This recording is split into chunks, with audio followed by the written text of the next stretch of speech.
Shalom, brothers and sisters. So, looking at the news this morning, I'm again just shaking my head at mankind. Seriously, I get that those moments when I really empathize with Moses, where he looked at God and he said, "Did I give birth to these people? These are not my people. What the heck?" Because they were really getting to him. And I feel that way about Earth sometimes. And the nations that rage and plot vain things and work to their own destruction because they refuse to turn to God. It's frustrating as anything. So, case in point, never before in history, and not in a long period, has the world been so obsessed with who's got the most nuclear bombs and not thinking through all the tests and data and proof of how bad that actually is. So, the White House has issued a nuclear weapons update. The United States may have to expand its nuclear weapons arsenal in response to Russia, China, and North Korea growing their nuclear programs at a breakneck speed, according to a stark warning from a senior White House officer. M.A.D, Special Assistant to the President and Senior Director for Arms Control at the White House, made the remark during a speech to the Arms Control Association on Friday. Now, firstly, just change the name, people. There is no such thing as arms control, because all of you are trying to make as many arms and share as many arms and spread as many arms as humanly possible. If you could come out now with the alien deception, you'd probably be delivering the arms in spaceships. Yeah, to speed up the money you could make. Anyway, Vadi commented, absent a change in adversary arsenals, not going to happen, we may reach a point in the coming years, you don't have that long, where an increase from current deployed numbers is required. Twit. We need to be fully prepared to execute if the president makes the decision. The old guy who likes ice cream. In case he decides to nuke a rival ice cream stall, we need to be ready to execute. It might sound crazy, but come on, they're waiting for Biden to make a decision here to execute. Execute Order 66 from Star Wars. Really, it's ridiculous. If that day comes, it will result in a determination that more nuclear weapons are required to deter our adversaries and protect the American people and our allies and partners. Now, sorry, give me a second. We need more nuclear weapons to protect the American people and our allies. Now, hello, Vadi. It's not going to protect anyone having more nuclear weapons, because when you launch, and if I could, I would show you the video, go Google it. They show you a simulation of how it's going to look. But I don't have the rights to that video, so I can't really use that right now. So the minute we launch to protect the American people and our allies and friends, they launch in retaliation. Boom! It's called M.A.D for a reason. Mutually assured destruction. You ain't protecting no one. You protect people by de-escalating and getting rid of the nuclear bombs. But now we all want more and more and more and more nukes. Everyone wants the new fancy nukes, the ones with the pink tops and the rainbow colors along the side, because we want to be inclusive in who we kill.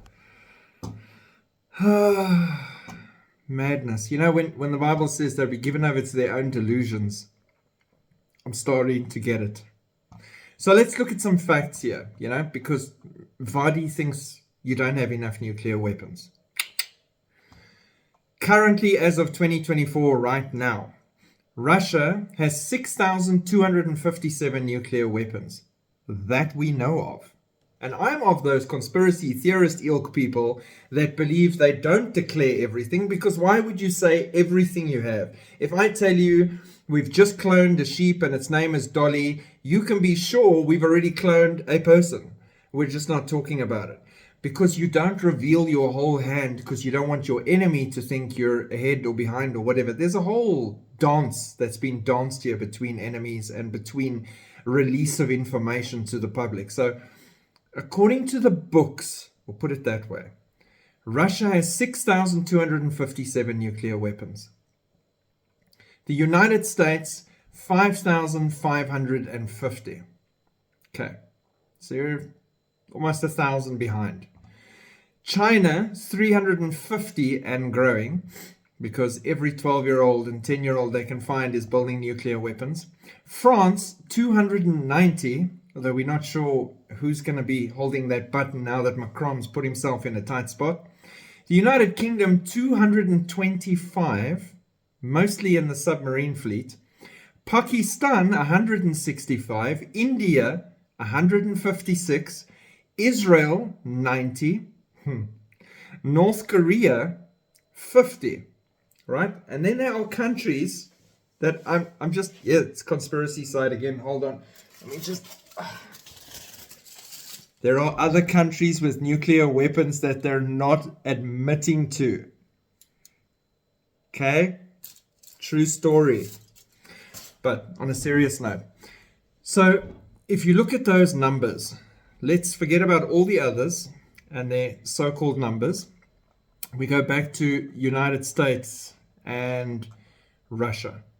Russia, 6,257, currently deployed, according to them, 1,458. United States, 5,550, currently deployed, 1,389. How many nukes do you think you need to wipe out a country? You don't need anywhere near those numbers, because you're not just looking at initial detonation, and then there's of course taking out the grids and electronic warfare and all those things. You don't need to have something that spreads everywhere. There's the initial detonation that kills plenty of people, more than enough to get your money's worth. Then there's radiation that's spreading out. Then there's prevailing winds that carry that radiation through the rest of the country, and it affects a larger area. So if they nuke Ukraine, for example, not that he will, but let's say he nukes Ukraine because he's finally done with Zelensky. That nuclear cloud, if the wind so decides, spreads across Europe and affects multiple countries with repercussions. One bomb. 1,458 deployed. 1,389 deployed. You don't need that many bombs. If you hit America, you want to hit maybe 6 cities, 6 main cities, and you're done. It's debilitated, it's wrecked, it's done. Same with Russia. Same with North Korea. Look at 6 to 7 bombs. Maybe you launch 12 so that you make sure 6 or 7 get through, and you're done. I mean, honestly, if I was shooting at America, I wouldn't target a city at all. I'd shoot a nuke into Yellowstone and let nature take its course. There's so many ways they can do this. And then there is a system in place for monitoring each other at all times for launch. Again, that's simulation. The minute Russia launches, America launches. Minutes later, Europe launches. It looks like a spaghetti disaster dish created immediately. It's chaos. Chaos. Everybody's just throwing nukes in the air to do their thing. Right? So how do you avoid that? Because you don't want them to launch back. You take your biggest submarine, the Belgorod, and you make it disappear in the ocean. You go park it off the coast of America, maybe between America and the UK, where no one knows where it is. Then you deploy those mini submersibles that he talked about and bragged about that can launch the tsunami nuclear weapons from the sea, and you put them right off the coast, hidden away in little crevices and rocks, awaiting instructions. And when he decides to, he sends the order, and before you can even realize something's coming, it comes out of your beach and lands on your city. That's how they would go about this. Not long-range shooting. Yes, that would obviously lead to that as well, but the initial first strike is going to be much quicker than people expect. And then the devastation and the death is insane. Never mind, can you use the land again? Can you grow crops? It's chaos. What does it play to? It plays to depopulation. It plays to someone needing to come and fix the chaos and fix all the problems. It's a really good tool if you're recreating the world in your own image and bringing about a one world order, a new one world money system. You're wiping the slate and you're creating your vision for mankind and earth. That would be the perfect way to go about it. That is why everybody is on and on and on the whole time about nukes. Russian TV claims Moscow could deploy ICBMs in Mexico. The Kremlin propagandists have claimed that countries in Latin America, including Mexico, could host missiles that can strike American targets. So besides the submarine, US Navy shadowing Russian flotilla off the Florida coast carrying the new hypersonic missiles. Russian warships conducted drills in the Atlantic on Tuesday as they are heading to visit Cuba, part of Moscow's efforts to project power amidst tensions with the West and NATO. The Cuban Foreign Ministry said the Russian warships will be in Havana between Wednesday and June 17 and say none will carry nuclear weapons. We believe you. Thousands wouldn't, but we do, buddy. Absolutely, because why would you need to carry nuclear weapons in your warships close to the enemy's territory in case something goes wrong?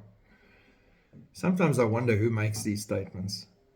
This does not represent a threat to the region. Really?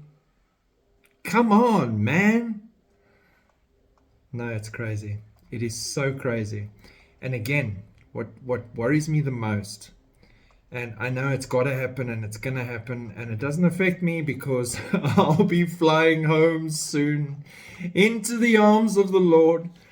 It worries me about all the people that have not made a decision for Christ yet, and it creates a bigger burning desire to get the word out, to get Bibles out, to get the message out, and to shake people awake while we still can, because all this chaos is on track to kick off very soon.